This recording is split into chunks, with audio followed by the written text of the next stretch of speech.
Grabe.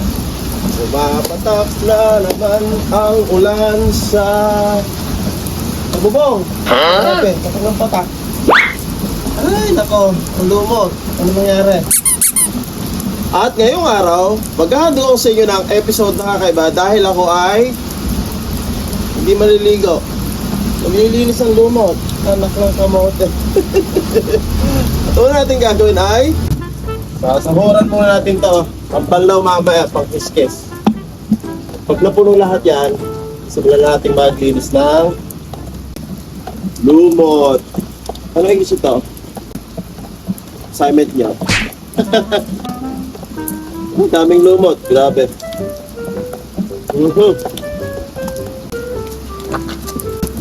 Aray! Lumot!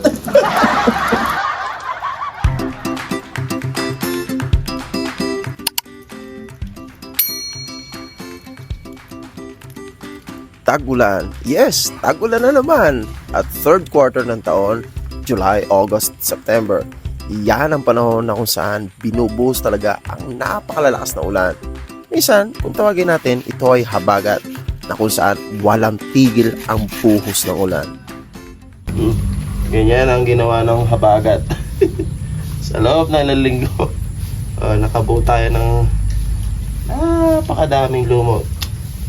Ibebenta kaya ito? Try natin ha, baka makisang kilo tayo.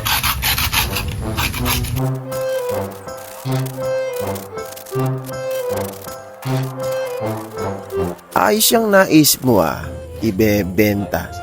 Siguro kung makakaisang sako ka, pwede. Pero saan mo naman ibebenta?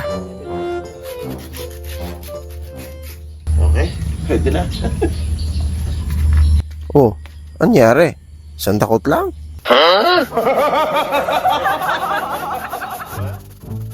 At simulan na nga natin ang pagkikis-kis. Yan, yung plastic brush na yan. Tingnan natin. Uy, nangyari. Ang dali mo naman nagsawa. Aba, mas maganda itong nako Mukhang mas masarap ikuskus. Ano mo yun? Oh, diba? Alis agad ang lumot na yan. Well, what I'm using right now is not an ordinary brush.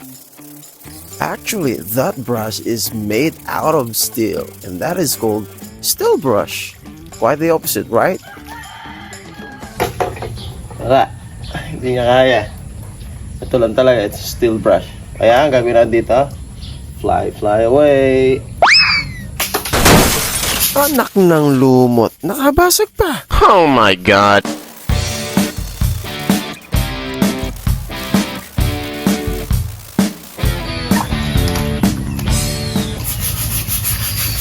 Ay, nakaka-12 pa lang tayo.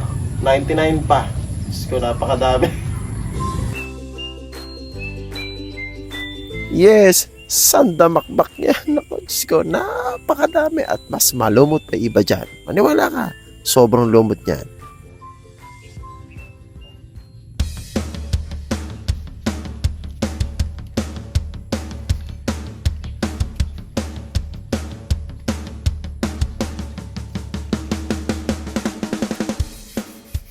At yan pa ang isa sa mga pathwalk ko sa bakuran na kung saan, tingnan mo, napakatindi ng lumot. Nangingitim na nga sa sobrang dami ng lumot.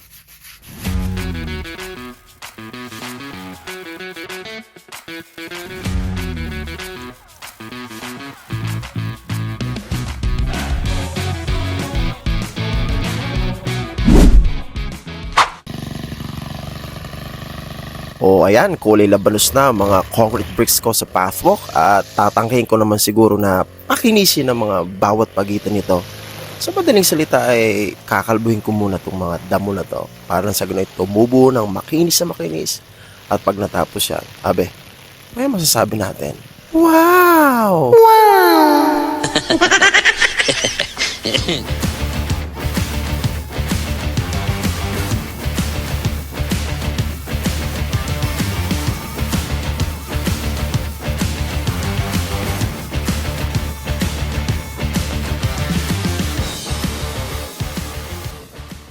So, ayan na. Pero hindi yan ang tinatawag kong wow dahil hihintayin pa natin yan lumago at kuminis ng todo.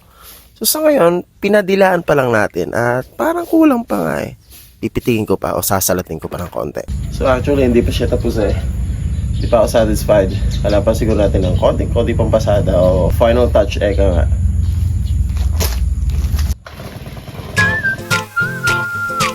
Minsan sa ating trabaho, we are feeling dissatisfaction. Kumbaga, enough is not enough. Kaya kung gano'n ang feeling mo, ituloy mo lang. Gawin mong pulido, maging mitikuloso ka. Kahit pa yung tipong malilate ka na sa ibang mong trabaho. Sige na siguro, late na ako sa trabaho. O ayan, pwede na siguro. Makinis-kinis na nga, no? At eto na, nakabalik na ako. Alas 5 na eh. At itutuloy ko na muli ang pagkikinis sa kabilang pathwalk na yan. Teka lang, kala ko ba kulay labanos na yung mga bricks mo na yan? Bakit may design pa? Ayos ah.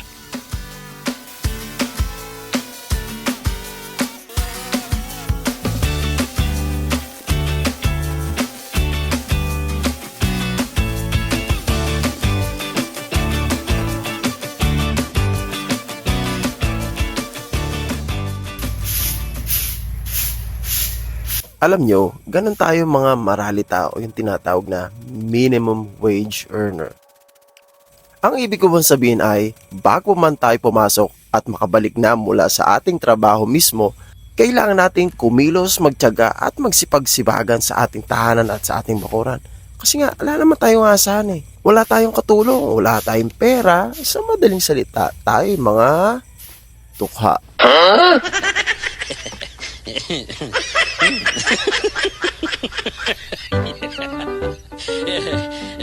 O ayan, haggard ka na. Mukha kang dukha.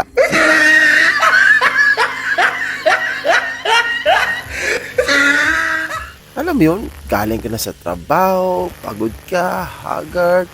At ito, nagsusumi ka pa rin na matapos ang gawain kahit inaagaw na ng dilim ang liwanag. At sasabay pa ngayon ang grass cutter na to. Magpapalit pa kaya ako ng bala? Sige na nga, bukas na. Gabi na. At bago ako pumasok sa aking trabaho, ayan, maga-maga ngayon, alas 6 pa lang. Yan muna ginagawa ko. Tatapusin ko yan eh. Hindi pwedeng hindi matapos. Naka-schedule sa aking isipan yan eh. Alam mo yun, yung naunsyaming trabaho mo, kailangan mo matapos. Hindi ka mapapakali pag gano'n, di ba? Kaya bago pumasok ng trabaho trabaho muna sa bahay. Importante yun. O, hapon na naman. Kagagaling ko lang nito sa trabaho. At syempre, may hahabulin na naman akong trabaho dito sa bahay. So, naman na. Kikis-kis pa ako. Tinati ulan. Baho mo. Tingnan na nakakaligo ha. Wala mong brush ha. Look at the camera. Tingnan si Rook, sabay lang na.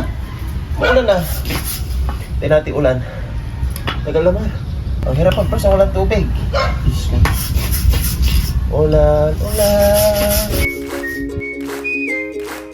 Since ayaw magbigay ng tubig ng kalangitan, ito na lang siguro muna gagawin ko.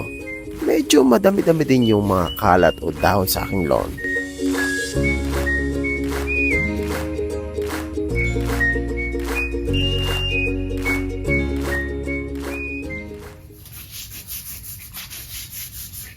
Actually, nagbahagi naman ng tubig ang kalangitan. Kaya nga lang, gabing-gabi na. Kaya pinagpaliban ko ang aking trabaho. Kaya ito na naman, bago tayo pumasok. Trabaho muna. Paasi ulan kagabi. Maliligo sana ako eh. O ngayon, naliligo ako sa pawis ngayon. Oh? Uy. Flex effect. Lanta na. Yun. Anong workout? Easy. Yun.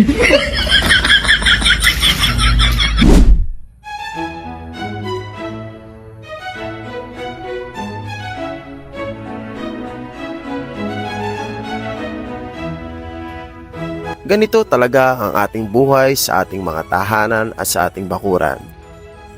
Iba yung pagsisikap, pagpaplano at sipag na rin ang kailangan sa ating mga gawaing bahay sa kabila ng tayo ay may mga trabaho sa ating mga pinapasukan. At kung matapos mo naman ang iyong gawain at makita mo ang resulta, di ba ang ganda? Ang sarap tingnan. Hoy! Juan! Juan! Mukulog na naman. Gusto maligo sa ulan. Ha? Look at the camera. Here's my dog. What's your name? Popoy. And would you like to take a bath in the rain? It's going to rain today. Kaya, look at the sky. Okay, dito na nagtatapos ang ating episode. And see you next time on our episode again in this yard. And this is One Yard, always on the yard. Baho mo. Maligo ka.